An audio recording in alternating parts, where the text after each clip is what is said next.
everyone, and welcome to Comics from the Future. I'm Andy. I'm Matt.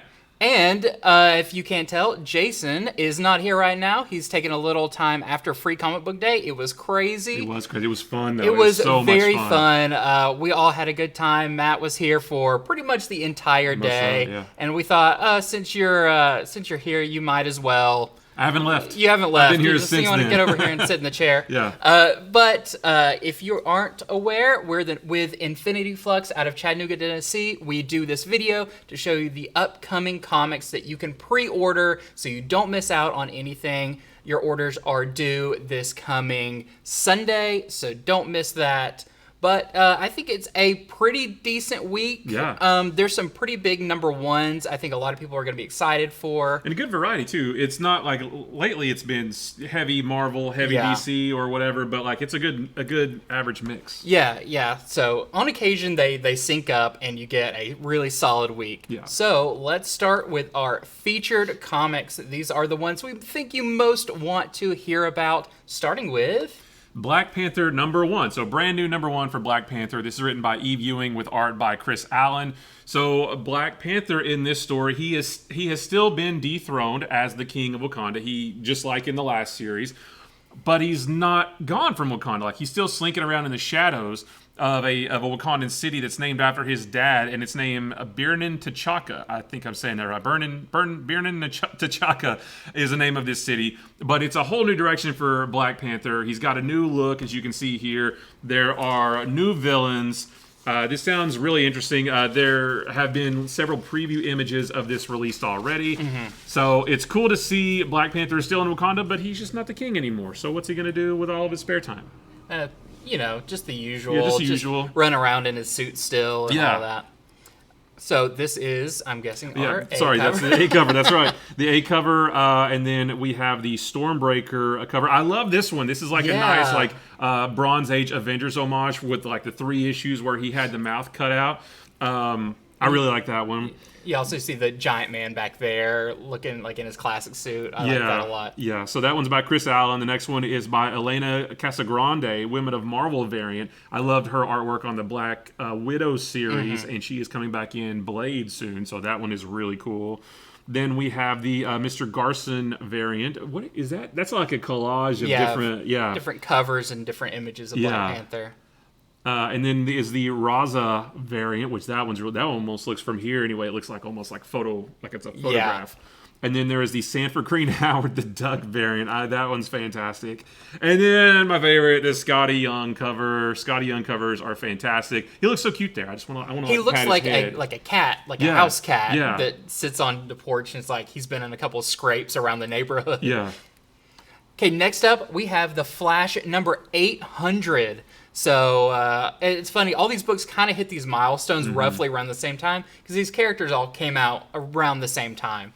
So Flash 800, this is going to wrap up Jeremy Adams' run on Flash, which I have loved. It's been a really fun, easy to recommend run of Flash to people because it's like almost... Every issue is standalone. He had that recent storyline, the 1 Minute War. 1 Minute. I just finished reading that. That was really fun. But before that, you just had like fun issues where Flash went out and did something goofy, or he went to a father-daughter dance with his daughter, and that got attacked. It was just a lot of fun. I hate to see it end, but he is moving on to a lot of really cool stuff, including Green Lantern that just started, and he's going to be writing the Jay Garrick Flash mini-series that's coming out. So we're still getting him on Flash, just a different Flash. But this is going to be an oversized issue, of course, that includes not only Jeremy Adams, but also fan-favorite writers. You've got Mark Waid, Joshua Williamson, Jeff Johns, and there is a story by Simon Spurrier, who's going to be your new Flash writer coming up. That's going to be like a prelude to his series. So if you want to get a taste of what that's going to be like, you'll definitely want to check out Flash #800. And of course, there's a lot of variants because it is a landmark issue. Starting with, we have the Michael Cho variant. Love that one. We have the Dekol variant. I like that. I guess this is right at the beginning of his run, his race against that cheetah, because I think Flash is faster than a cheetah. Probably, yeah. We have, of course, this is the Simone DeMeo cover. You can tell by how luminous it is. Mm-hmm. We have this is the David Nakayama cover. I always like to see covers of Flash, not necessarily running, but like show him doing something. We also have the Otto Schmidt cover. Love that one. We have the John Boy Myers, the Flash movie variant. And then this one, cool, this is the Francis Manapul foil cover. So I think it's going to be about $1 more. But I imagine this is going to look really great in its foil version. Yep. Next is from Image. It's In Hell We Fight. This is the first issue. This is written by John Layman with art by Jock, but not that Jock. It's a different I saw that. It's missing a C. Right, yeah. It's J-O-K instead of J-O-C-K. But this story sounds like a really fun adventure story that takes place in hell. There are 3 condemned teens and their annoying tag-along demon sidekick, and they are determined to hijack a demon lord's delivery truck. The solicitation specifically mentions that it's hard to get ice cream in hell, but that they're going to try. So I don't know if they're going specifically after ice cream or what. But like I said, it sounds like a really fun adventure because they have to go on this big journey to hijack this truck. And I think that sounds really cool. I believe there are some preview pages on Previews World. So if you want an advanced look, take a look at that. But it sounds really fun. Sounds really funny. And I think it's going to be great. So this is our A cover. And we have a B cover by Ward. It's cool. Kind of the River Styx. Yeah. Ferryman. That cover. one doesn't look quite as funny. No, that doesn't look. Maybe I'm wrong about I the don't whole see thing. ice cream on there. Yeah, it would melt. It melted. So next up is Spider-Man India #1. This is going to be a 4-issue miniseries. This is by Nikesh Shukla and Abhishek Muslani. And this is, if you don't know Spider-Man India, he was a pretty early Spider-Man variant, before the Spider-Verse thing existed. He was Spider-Verse before Spider-Verse, yeah. And his last miniseries was almost 20 years ago. But he's been in and out of the Spider-Verse series whenever those come about. But he's getting a miniseries focusing on him after the events of End of the Spider-Verse. He goes back to his dimension, and there he's running into some familiar faces to Spider-Man fans. Sounds like there's going to be a big businessman who might be more to him than meets the eye. I'm getting kind of Green Goblin vibes of that. And also it says there's been an experiment that has unlocked Citizen's lizard brains. Oh. And, you can kind of get a hint there what it might be. But it's always fun to see those slight variations on long-established characters. Yeah, and I like it. I like it, too, because we get so many new Spider-Man characters. This one has been established for a long time. Oh, yeah, for sure. He's more of a classic Spider-Man character. So, really excited for this. It's going to be 4 issues long. This is our A cover. We also have the Doily variant. I like how he's got way more style to his web spinning. We have the Kumar variant. We have a Todd Knock variant. He found another head to draw. Yes. Thankfully, they're like, this just in. Right. We have another head. We also have the Riley Window Shades variant. I love this version because they've all more or less look the same. Some books have their own slight variation. This is the most creative one, I think. Also, if you want to know where Spider-Man lives, look for the window that looks like a spider. Yeah. Also wanted to mention this. This is Spider-Man #8 second printing. So this is the variant for, or I guess they're all variants when they're second printings, but this is the Vecchio cover.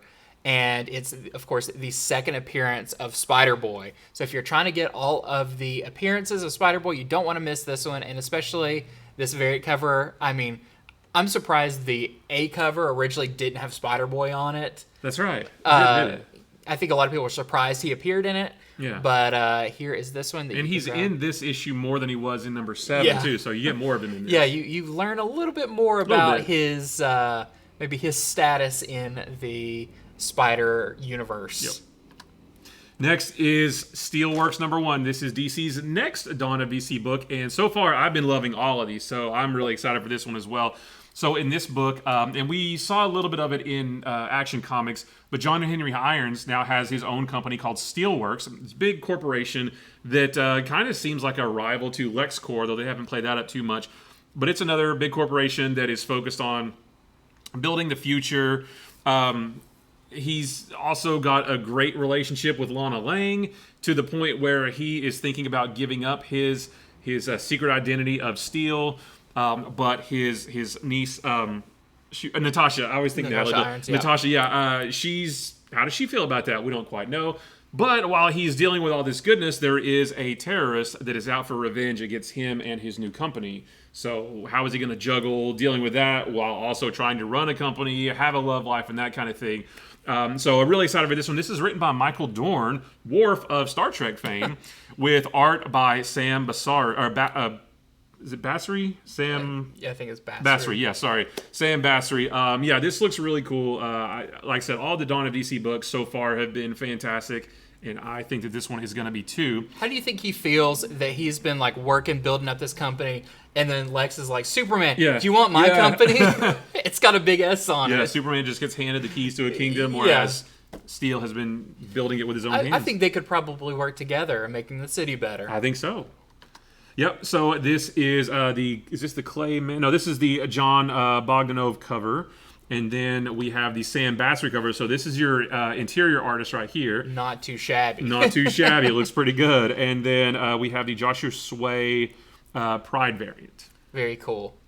I'm excited about that. I like Superboy Steel, Eradicator, Cyborg Superman. I love the reign of the Superman replacements. Yeah.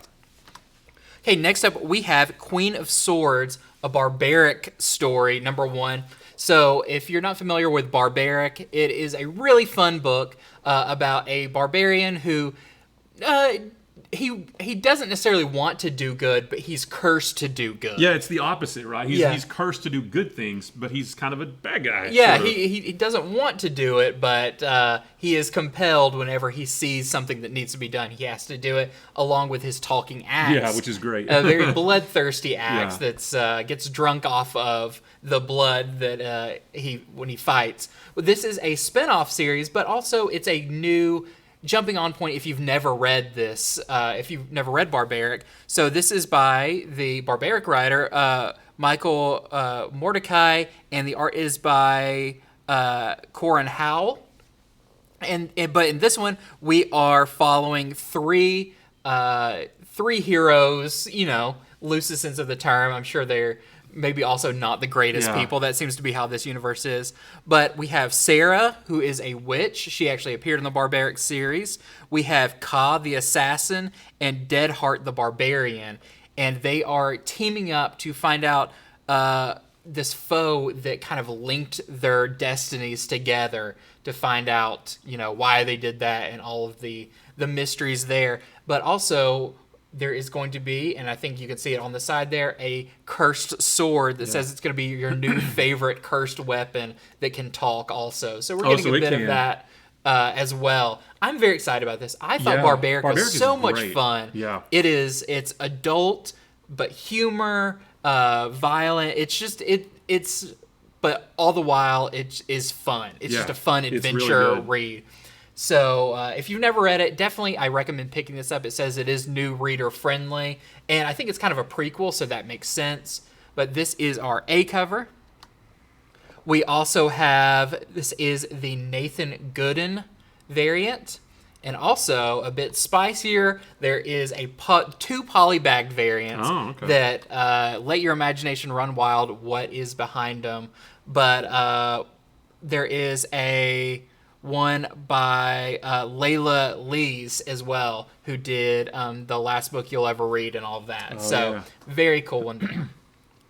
Next is, this is a static team-up, Anansi, #1. So this is a one-shot written by Evan Narcissus with art by Charles Stewart III. Now, this is set before the Static Shadows of Dakota miniseries that, didn't it just wrap up? Or it came out last year? Yeah, there's been two. I don't remember which one was which. But this is set before Shadows of Dakota. So this is Anansi here is from the animated series, which I actually never watched the animated series, so I'm not familiar with this character. But that is a cool design. I love that design. So Anansi visits Dakota City, investigating a supernatural disturbance, and he needs Static's help to do that. and he wants to explore the occult side of the Milestone universe. And that sounds really cool. Like, I just love that design. I haven't really read much Static, so this seems like a really cool thing to read because I really like the way this looks. But yeah, this is the A cover by Nicholas Draper Ivey, and then we have the B cover by Natasha Bustos. That one's fun. Yeah. I, growing up watching Static alongside Batman the Animated Series, Justice League, all of those, I'm really glad that Static is not only, he had a miniseries last year, he's got a miniseries now, he's getting one-shots. He's primed to be kind of positioned where he's supposed to be. Absolutely. He was a big character to a lot of people growing up with that show, so very cool there. Next up, we have The Joker Uncovered. So if this cover looks familiar, this was a variant cover by Lee Bermejo that came out kind of at the beginning of the year, towards the end of the year, kind of around Christmas time. And this is actually going to be collecting some of the best Joker covers. I'm not sure how far they're going to go back. Are we going to get, Killing Joke or anything like that? I'm not sure. But I think it's going to be collecting like a lot of Lee Bermejo's covers, all of those. And we had a Harley book that was very similar to this a few months ago. And that one was really fun because she kind of commentated along the way. And this one does have writers listed as various. So I'm wondering if Joker's maybe going to commentate on this because the solicitation for this is written by Joker. Oh, so I didn't notice that. It's very fun. I kind of want to know who wrote the solicitation, right. Who got that Joker voice. And it kind of reminds me a little bit of the book that came out that was all the Detective Comics covers done by Lee Bermejo, but then they added a narrative around it. Like, that was really cool. I think Bermejo's just, making them covers and content constantly. Yeah. But there's one also has a variant cover by Otto Schmidt. So really cool one there. If you are a big fan of Joker and love the variant covers, maybe you missed out on some. Maybe some were incentives that were very pricey. You can collect them all here. Next is from Dark Horse. This one is The Oddly Pedestrian Life of Christopher Chaos #1. This sounds really, really cool. So this is written by Tate Bromble, Nick Robles, and James Tynion. I think we all know James Tynion, with art by Isaac Goodhart. So I was already grabbed by the first sentence of the solicitation because it's described as Invincible meets Doom Patrol. Yeah. So Wow. You don't need to say anything more. I'm signed up for that. But this is about a teenage mad scientist named Christopher Chaos.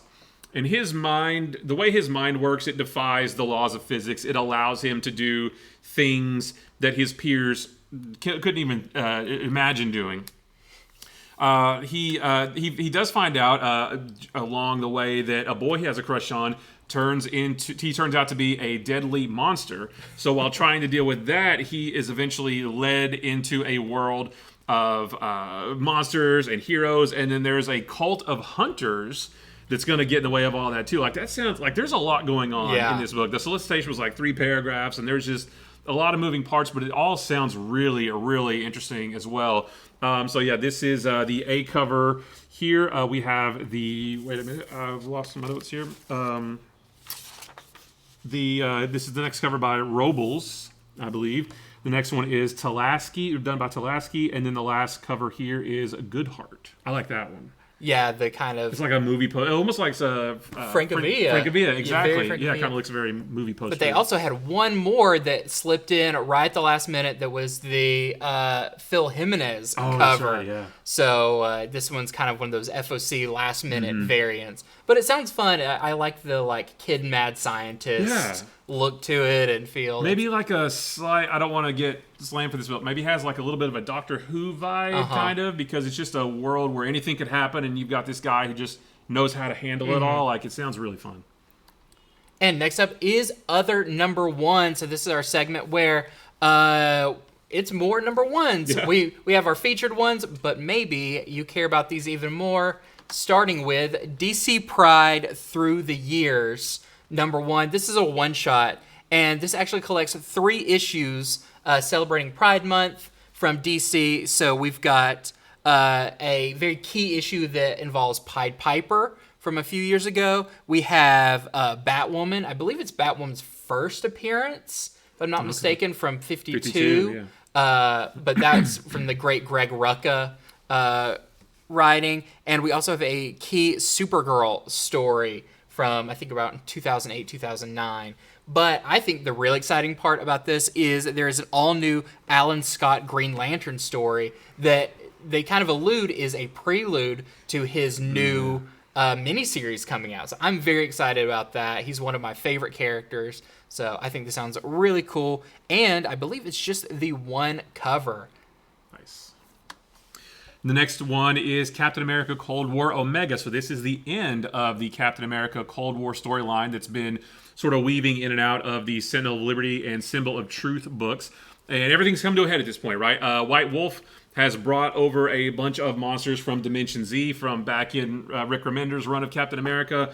And he's basically declaring global war using all these monsters, basically sort of trying to merge Dimension Z in with our Earth. Also, Bucky is still part of the Outer Circle. I can't remember the name of that organization, but he's still known as the Revolution now, and he's high up in this mysterious organization, and he has one more chess piece, if you will, to play in his own move, and that is Ian Rogers, the adopted son of Steve Rogers, whom he found when he was in Dimension Z all those years ago. So if you've been reading the Cold War storyline, this is the finale. You definitely don't want to miss this. So you have the A cover here by... this is Patrick Gleason. Yeah, it is Patrick Gleason. That's right. It's really and cool. Then you have the David Talaski Pride variant. You've got the Lineal Francis Yu variant here, and then the Rob Liefeld homage variant. Deadpool with Captain America's shield. There was a really good issue of Who Will Wield the Shield, that series they did, but they did Who Won't Wield the Shield about Deadpool. It was actually a really fun one-shot. Yeah. Next up, we have a new miniseries from AWA. This is Sins of the Salton Sea. This is by Ed Brisson, and the art is by C.P. Smith. And it starts out like your classic heist thief story. There's a professional thief living off the grid, but his brother, who's also a thief, comes to him for one last job. There's always one last job. Whenever someone, if you're a thief and they come to you like, we got one last job, you're like, that one's going to be real crazy. I'm going to stick with just the one I've got. Yeah. I'm good now. But of course, there's one last job. An armored car is heading down a desolate road heading to California.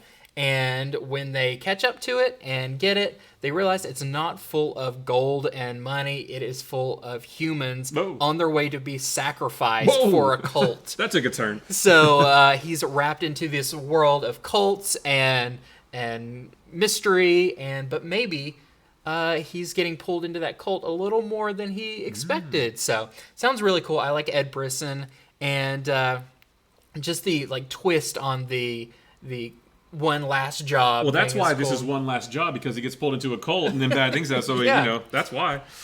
So this is our A cover for that. Then we have the Mike Diodato variant. Ooh, I like that. And then we have the Chris Ferguson C.P. Smith homage variant. Almost looks like the cover of like a spy novel or something. So we have a new Bettie Page series. This is Bettie Page #1. This is written by Mirka Andolfo and also Luca Blengino, with art by Elisa Ferrari. So in this series, Betty has been cast in as the lead of a film that's shooting in Rome.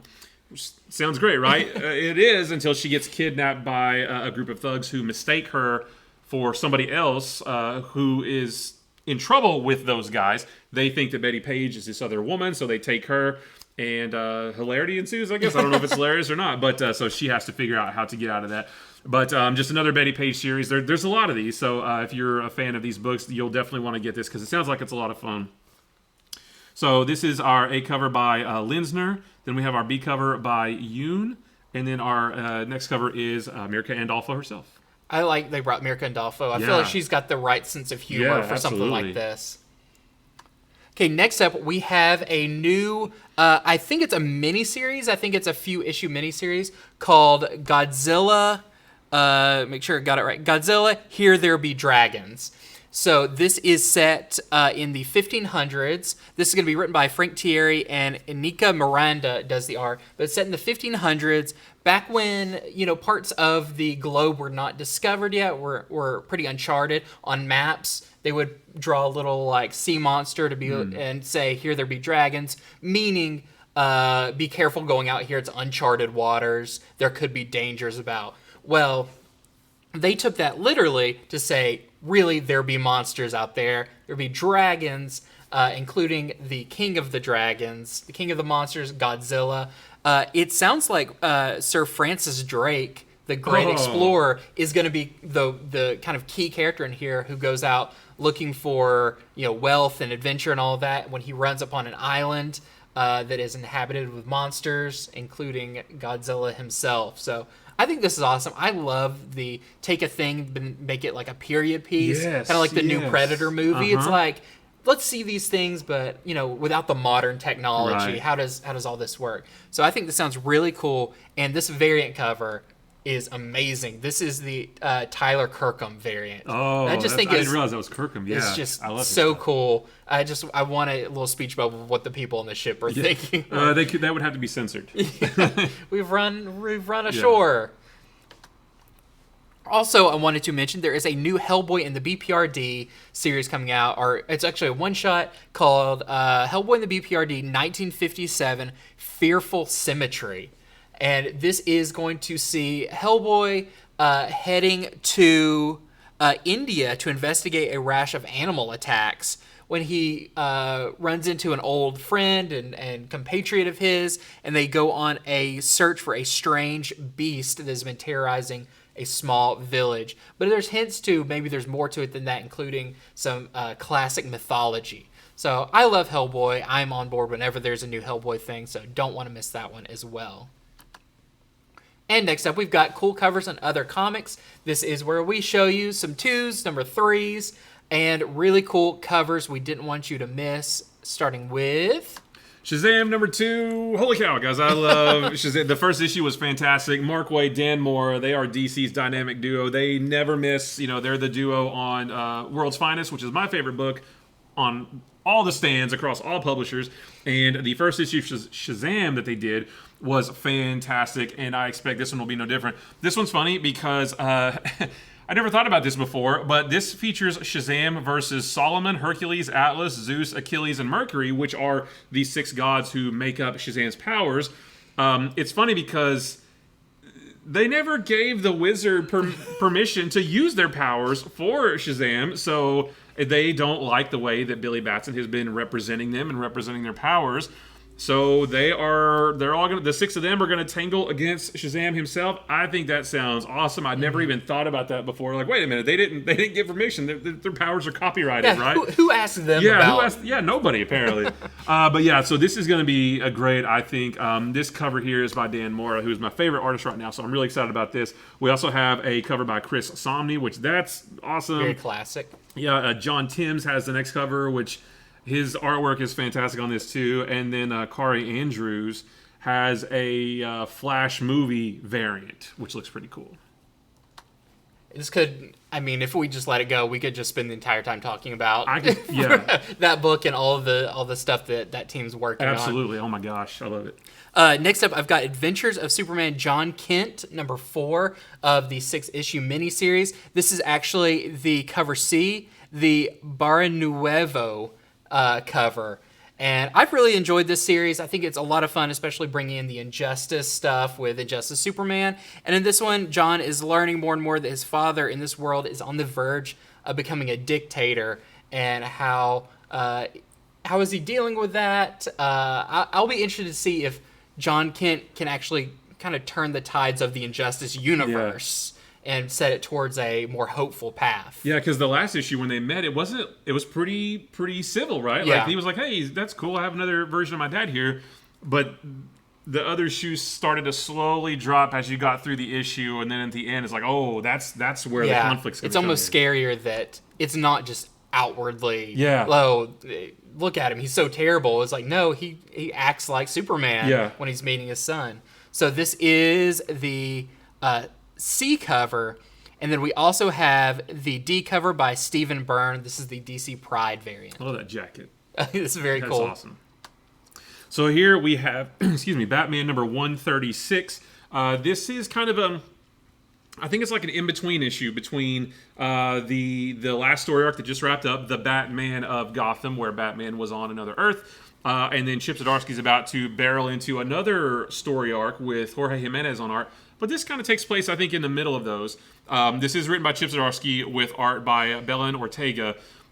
So Batman is now back on his Earth where he needs to be, but Gotham isn't as friendly as it once was. And will he be able to convince Gotham or remind them who he was? And will he be able to remind Catwoman as well? You know, they had a little bit of a falling out a couple of years back. So, and you know, it was cool. This last story arc, he's still not quite over Selina yet, but then he met a different Selina on a different Earth and had to remind himself, that's not your Selina, that's not your Selina. But now he's back to not his, but his Earth's Selina.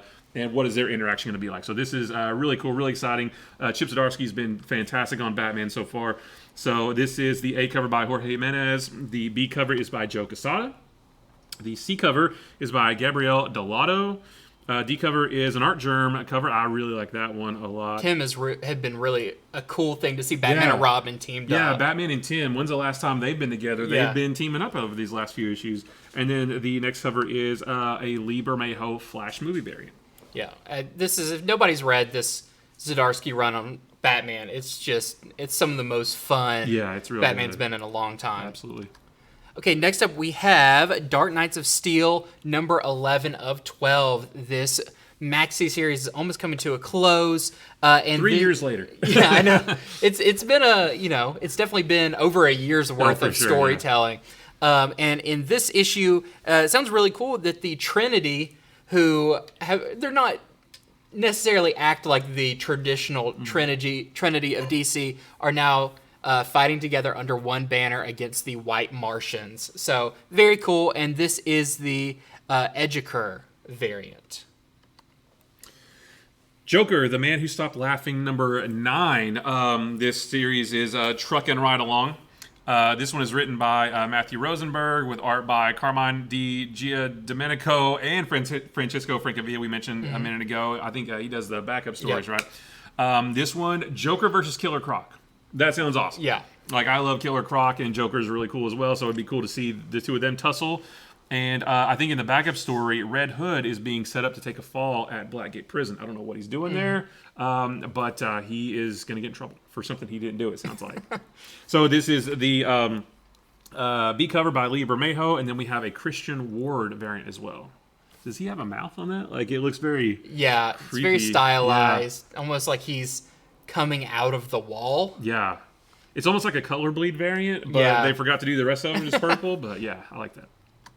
Next up, we have Poison Ivy, number 13. So this is really exciting. This is kind of technically our first issue of the ongoing Poison Ivy series. So originally it was supposed to be 6 issues. It got extended to 12 issues. Now 13 is the first issue on a kind of its setting sail into ongoing series territory. And what's exciting about this is Ivy is returning to Gotham and returning to Harley. Now, what kind of adventures are they going to get up to there? Probably a lot of craziness. But this issue, to commemorate, kind of the extension of the series and its success, there is some new artists. They're going to be stepping in to do a little bit of it. There's Marcio Tamaki, there's Gilliam March, Kelly Jones, and A.L. Kaplan, all. That's a good lineup. Yeah.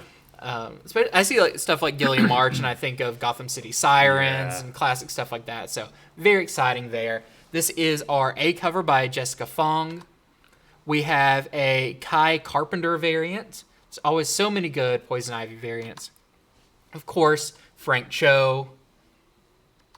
We have a Claire Rowe Pride Connecting variant. This is the Poison Ivy side of it. There's a Harley side of it that's in Harley's series. There is the Sweeney Boo swimsuit variant. There's a lot of variants for this one.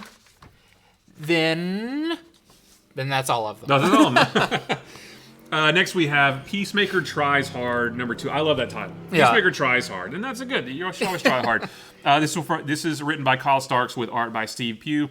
This one sees Peacemaker breaking into the secret base of General Immortus to steal some supervillain DNA. I don't know whose DNA specifically he's trying to steal, but I guess you'll have to read it and find out. This is a part of DC's Black Label series, so it's its own thing. This, I do believe, I didn't read the first issue, but I think this does have a little bit more of a humor bend to it. Closer to the show. Closer to the show, right, because Peacemaker is also hanging out in the DC Universe proper, and he seems a little bit more serious. Mm-hmm. So it's nice to have 2 different flavors of Peacemaker. So here we have our A cover by Chris Anka, and then our B cover by Tom Riley. There's also a movie poster variant. I like that one. Yeah, very fun. Also, I love that Monsieur Mala is involved in this. Yeah. Just pulling some deep cuts from DC lore. Yeah, I don't know who that character is. You know, when I see, I think, oh, that's Grodd or the Ultra Humanite or things like that. Nope, that's Monsieur Mala. Yeah. And he loves Brain, who is a brain in a jar. They're a very happy couple. It sells itself. It does. You don't need me to explain it. Next up is Amazing Spider-Man number 27. So this is a big issue. This is the first post something big happening in Amazing Spider-Man issue. This is going to be drawn by Ed McGuinness, which I'm very excited about. Love it. And it says after the shocking death in the previous issue, so, you know, we know somebody's going to die. Still up in the air who, we'll find out pretty soon. It says that the supervillains, they're fine. They can, they can take Peter's attention for a little while. And it's the return of Doc Ock. Yes. So it's going to be pretty big there. It feels like Spider-Man's going to be dealing with a lot of, like, emotional stuff, all the while dealing with Doc Ock's return and numerous other villains. Hopefully he doesn't, get a little out of control, which I feel like can happen when someone is grieving like he might be. So we'll have to see, but I'm very excited about this, especially McGuinness coming on to do art. I love it. So this is our A cover by McGuinness. We also have our Wernick Pride Month variant. And we also have our Disney 100 variant, this time with that classic Iron Man cover. Iron Mickey. So Captain Marvel number 50, this is the end of Kelly Thompson's acclaimed run of Captain Marvel. So obviously Kelly Thompson's the writer. This has art by Javier Pina and David Lopez. I haven't been reading Captain Marvel, so I don't know what the current story is, and the solicitation didn't delve into the details of the actual story. But if you've been collecting this book, you definitely want this because, again, it's the last issue. Kelly Thompson has had a much ballyhooed run of Captain Marvel. And it's all coming to an end right here. Ballyhooed, yeah. I used it in a video the other day, too. I don't know where it came from. She's just wrapped up the Brood story that's been crossing over the X-Men. Yeah. But Captain Marvel's amazing because it seems like people who get on there writing it have very long runs. You have Kelly Sue DeConnick that has a very huge run on it. Now Kelly Thompson. It'll be interesting to see the next run of Captain Marvel, how that's gonna be. Yeah. So this is the A cover. We have an Amanda Connor variant. This one's really fun too because I can't remember I can't see. She says something like, "Well, I guess that's it," or something like that, and it's a nice double meaning for their volleyball games. Yeah, plus I love seeing Carol and She-Hulk, Black Widow, Photon. I love seeing all those characters interact. Like it's really fun. We have a Casa Grande Women of Marvel variant. Again, we mentioned her before. I love her work. We have a Darbo variant, and then the Garon Marvel Icons variant. Next up, we have Extreme Venomverse number 3 of 5. This just started like this last week, but we're already to issue number 3, and this one sounds really fun. So Taron Killam, who you may know from Saturday Night Live, he's a big comedian on Saturday Night Live, comes back to telling a story set in the Old West. He had one of those before in like Edge of the Spider-Verse, but this one we meet a new Venom, a Madame Venom of the saloons. So I don't think you want to get on her bad side in the Old West. It's already rough out there. Plus we get Jed MacKay tells the story of a prehistoric Venom. And we get the return of Space Knight Venom. So a couple That's more. Really both fun. ends of the spectrum, like prehistoric and then out in space. Yeah, the editor was like, "Oh, I got this one. Yeah, These yeah. two together." So this is our A cover. We have the Ken Lashley cover. I think this is our Madame Venom. Yeah. Very creepy, especially that like shroud. Yeah, is that a whip she's got? It kind of looks Oh, like looks it. like it, yeah. We have a Peach Momoko variant. And we have our Stegman Venom, the other variant they've been doing for these last few issues. Next is Doctor Strange number 4, featuring Wong, Agent of Wand. So Wand, we first got introduced to them back in the Strange series when Clea was the Sorceress Supreme, I guess. Wand is S.H.I.E.L.D.'s mystical division, basically, and Wong had some dealings with them in that series, and now I guess he has become a full-fledged agent of Wand. So this is pretty cool. Written by Jed MacKay. His work is great right now, with art by Andy McDonald. This is the A cover. That's Alex Ross. Alex right? Ross, yeah. And then we have the Derek Chu Clea variant. Oh, that's really, really nice. Yeah. I like that. And then the Marcos Martin variant as well. And next up, we've got Moon Knight number 24. This is the Mark Bagley Ultimate yeah. variant. So it's kind of reminiscent of what he looked like in the Ultimate Universe. And in this one, it is Moon Knight versus Morpheus. So it sounds really fun.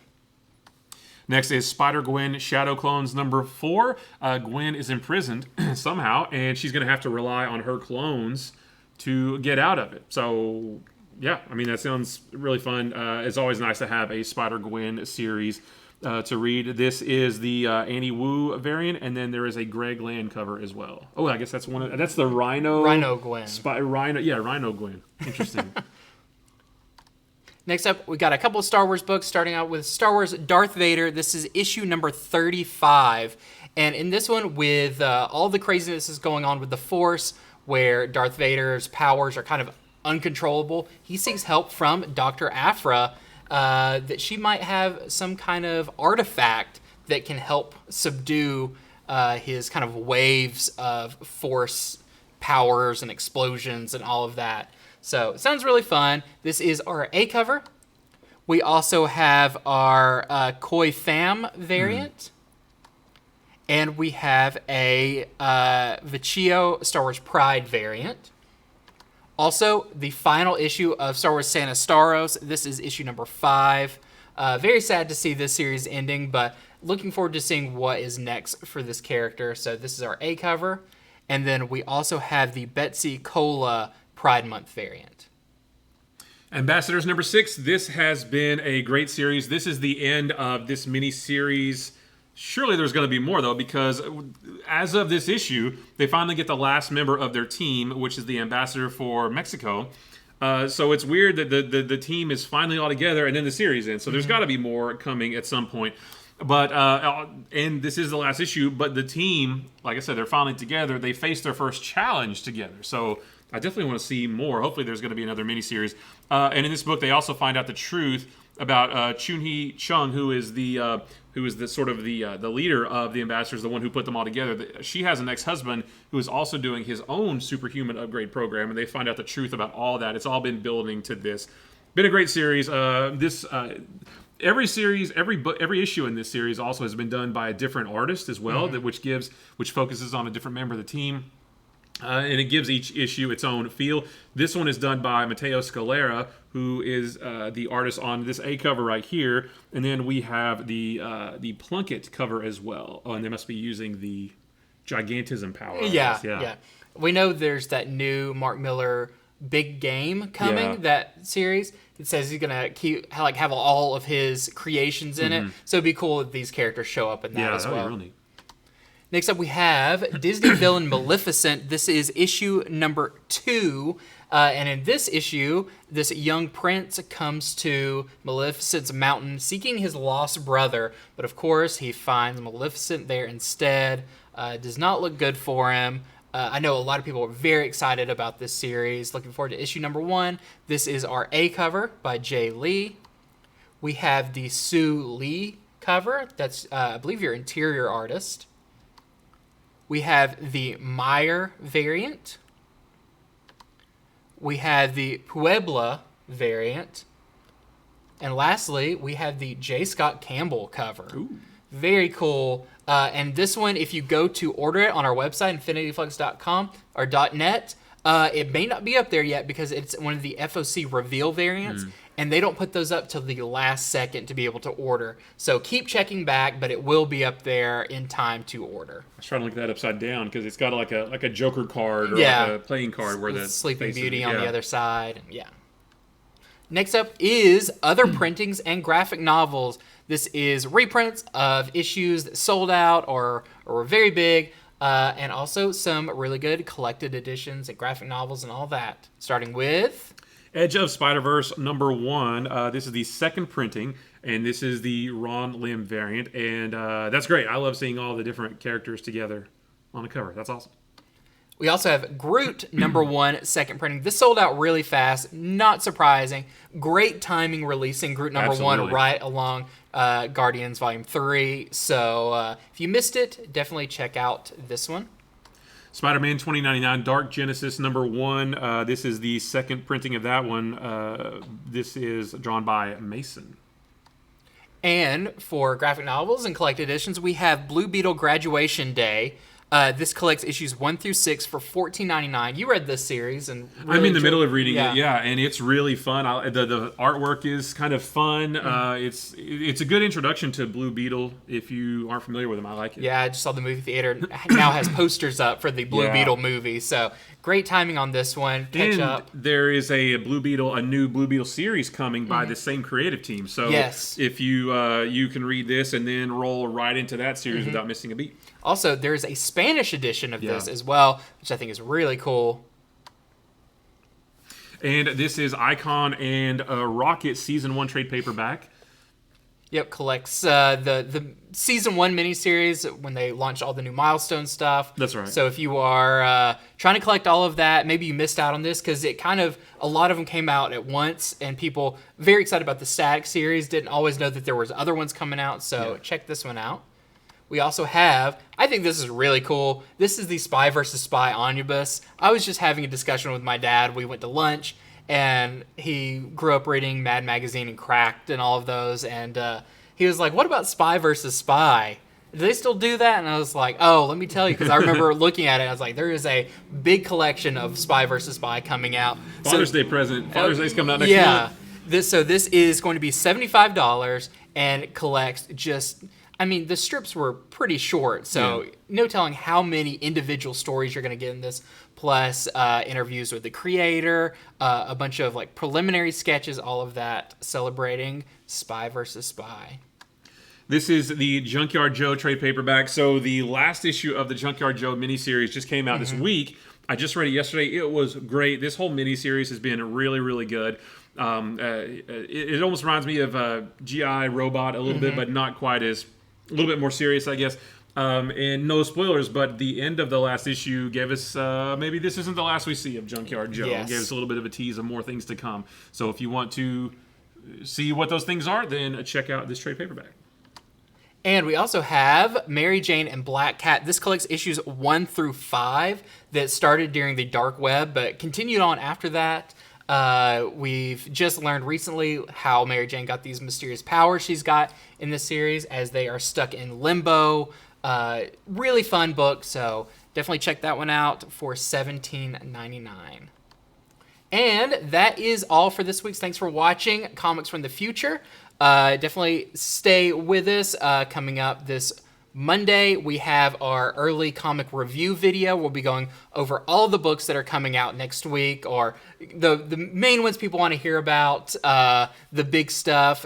It's spoiler light, but we will tell you why you'll want to pick up some of these books. Matt will be here with us for that one as well. So thank you so much for watching, and definitely check out our website, infinityflux.net, where you can order all of these books and much, much more. And you do get 10% off of every book that you pick up, that you subscribe to.